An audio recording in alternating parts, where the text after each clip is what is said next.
আমরা শ্বশুরবাড়িতে এসে ভুলেই যাই যে আমরা কি পারি। আরে বাড়িতে যখন ছিলাম তখন কত কিছু করতাম, নিজের কনফিডেন্সে যেন হারিয়ে যায়। কারণ এখানে এসে দেখি কি যে কিছুই পারি না আমরা, যাই করি সব দেখি কীভাবে গায়েব হয়ে যায়।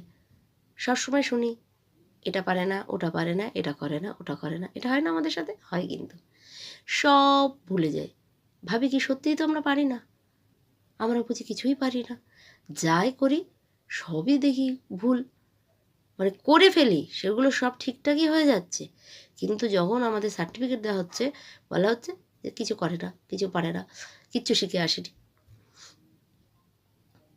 শুধু শুধু আমরা এখানে বসে কী যে করছি ভগবানই জানে। আমরা আদৌ কিছু করি কি না? সকাল থেকে রাত পর্যন্ত মনে হচ্ছে বসে বসে কাটিয়ে দিই, কিছু পারি না তো, কী করব? সব ভুলে গেছি, নিজের প্রতি কনফিডেন্স হারিয়ে গেছে। আমি যে কিছু পারি, কিছু কথা বলতে পারি কি না, কারোর সাথে মিশতে পারি কি না, ভালো রান্না করতে পারি কি না, সব ভুলে গেছি।